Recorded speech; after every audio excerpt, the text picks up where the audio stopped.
જય હિન્દ.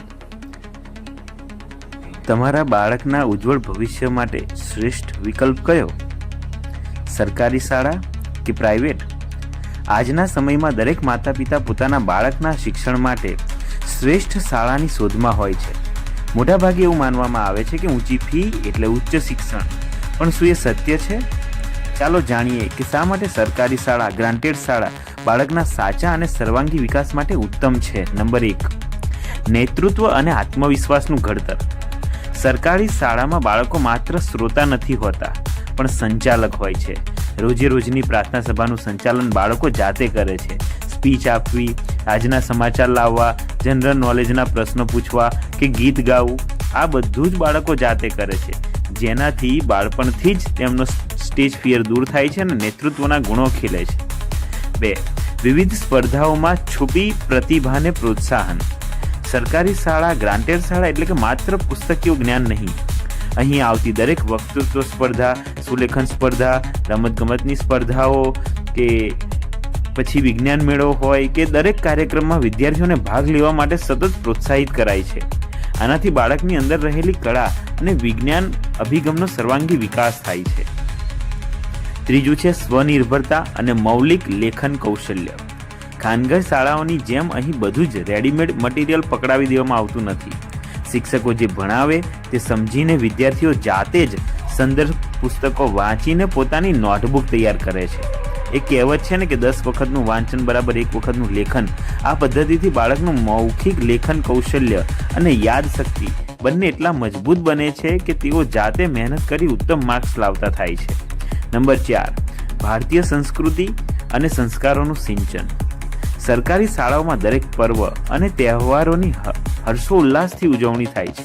દિવાળીમાં રંગોળી સ્પર્ધા હોય કે અન્ય કોઈ રાષ્ટ્રીય તહેવાર, બાળકોને આપણી મૂળ સંસ્કૃતિ સાથે જોડી રાખવાનું અને સર્વધર્મ સમભાવ શીખવાનું ઉત્તમ કાર્ય અહીં થાય છે. 5 છે સરકારી યોજનાઓ અને આર્થિક પ્રોત્સાહન. સરકારશ્રી દ્વારા મળતી વિવિધ યોજનાઓ જેવી કે નમો લક્ષ્મી યોજના, સાયકલ સહાય યોજના તેમજ વિવિધ શિષ્યવૃત્તિઓનો સીધો લાભ વિદ્યાર્થીઓને મળે છે. આ સહાય બાળકોને આગળ ભણાવવા માટે એક મોટું આર્થિક અને માનસિક પીઠબળ પૂરું પાડે છે. અને પછી છે ઉચ્ચ લાયકાત ધરાવતા અને અનુભવી શિક્ષકો. સરકારી શાળાના શિક્ષકો કઠિન સ્પર્ધાત્મક પરીક્ષાઓ પાસ કરીને આવેલા છે. તેમની પાસે શિક્ષણનો બહોળો, સચોટ અને વ્યવહારુ અનુભવ હોય છે, જે સીધો બાળકના ઘડતરમાં કામ લાગે છે. 7 છે સામાજિક સમાનતા અને વ્યવહારુ જ્ઞાન. અહીં સમાજના દરેક વર્ગના બાળકો સાથે એક જ પાટલી પર બેસીને ભણે છે. આનાથી બાળકમાં સમાનતા, સહકાર અને વાસ્તવિક દુનિયામાં અલગ અલગ પરિસ્થિતિઓ સામે કેવી રીતે જીવવું તેની સાચી સમજ કેળવાય છે. નિષ્કર્ષ એટલો જ છે કે બાળકને માત્ર માર્કશીટ પૂરતો હોશિયાર બનાવવા કરતાં જીવનની દરેક પરીક્ષામાં પાસ થઈ શકે તેવો એક આત્મનિર્ભર અને આદર્શ નાગરિક બનાવવો વધુ જરૂરી છે. આ સાચો સર્વાંગી વિકાસ સરકારી શાળાના, ગ્રાન્ટેડ શાળાના પ્રાંગણમાં જ શક્ય છે. માટે અભિમાનથી કહો, મારી શાળા સરકારી શાળા, મારી શાળા ગ્રાન્ટેડ શાળા. અત્યારે આજના અત્યાધુનિક અને ગળાકાપ સ્પર્ધાવાળા યુગમાં કોઈ પણ વાલીને આવો પ્રશ્ન થવો એકદમ સ્વાભાવિક અને વ્યાજબી છે. પરંતુ વાસ્તવિકતા એ છે કે સરકારી શાળામાંથી આવતો વિદ્યાર્થી આ દુનિયામાં માત્ર સર્વાઈવ જ નથી કરતો, પણ તે અગ્રેસર રહે છે. આજના કોર્પોરેટ જગતમાં અને પ્રેક્ટિકલ દુનિયામાં સરકારી શાળાનો વિદ્યાર્થી કેવી રીતે બાજી મારે છે, આ શાળાના વિદ્યાર્થી કેવી રીતે સફળ થાય છે, જોઈએ. ચલો, એક છે સ્પર્ધાત્મક પરીક્ષાઓમાં સૌથી વધુ સફળતા જીપીએસસી, યુપીએસસી. આજના સમયમાં દેશના આઈએએસ, આઈપીએસ કે વર્ગ 1 અને વર્ગ 2ના અધિકારીઓનું લિસ્ટ જુઓ. તેમાં તમને મોટા ભાગના અધિકારીઓ સરકારી શાળામાં ભણેલા જોવા મળશે. સરકારી શાળામાં બાળક જાતે સંદર્ભ પુસ્તકો વાંચીને નોટ્સ બનાવતા શીખે. સ્વ અભ્યાસ, સેલ્ફ સ્ટડી આદત જ વિદ્યાર્થીઓને ભવિષ્યની મોટી સ્પર્ધાત્મક પરીક્ષાઓમાં પાસ કરવાની સૌથી મોટી તાકાત પૂરી પાડે છે. બીજું છે મર્યાદિત સાધનોમાં નવું સર્જન, ઇનોવેશન એન્ડ પ્રોબ્લેમ સોલ્વિંગ. આધુનિક દુનિયામાં કંપનીઓને માત્ર ડિગ્રીવાળા લોકો નથી જોઈતા, પણ પ્રોબ્લેમ સોલ્વર જોઈએ છે. સરકારી શાળાનો વિદ્યાર્થી બધું તૈયાર મળવાથી ટેવાયેલો હોતો નથી.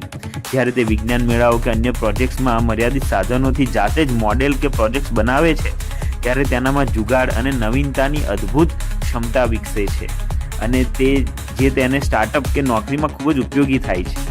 ત્રીજું છે સ્ટ્રીટ સ્માર્ટ અને ગ્રાઉન્ડ રિયાલિટીની સમજ. ખાનગી શાળાના વાતાવરણમાં બાળક કદાચ એક જ સરખા આર્થિક સ્તરના બાળકો સાથે ભણે છે, જ્યારે સરકારી શાળામાં તે સમાજના દરેક વર્ગના બાળકો સાથે ભળે છે. આનાથી તેને ગ્રાઉન્ડ રિયાલિટીની સમજ આવે છે.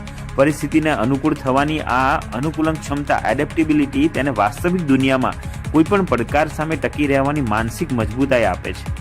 ચોથું છે મજબૂત લોકસંપર્ક અને કમ્યુનિકેશન સ્કિલ.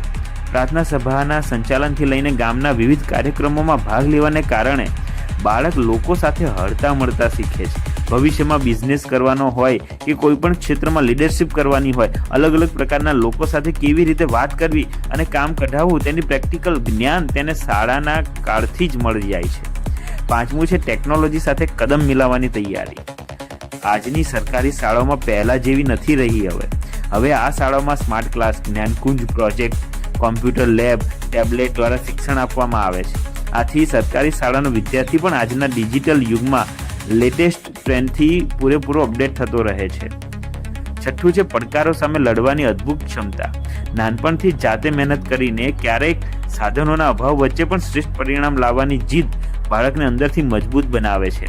જ્યારે વાસ્તવિક દુનિયામાં નિષ્ફળતા કે રિજેક્શનનો સામનો કરવાનો આવે છે, ત્યારે તે હતાશ થઈને તૂટી પડવાને બદલે બમણા જોરથી ઊભો થવાની તાકાત ધરાવે છે.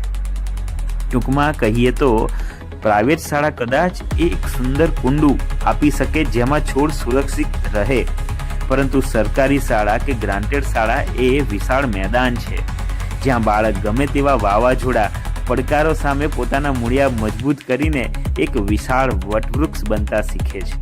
જો તમે અહીંયા સુધી પહોંચ્યા જ છો તો અમારી ચેનલને લાઈક કરજો અને ખાસ કરીને સબસ્ક્રાઇબ કરવાનું ભૂલશો નહીં.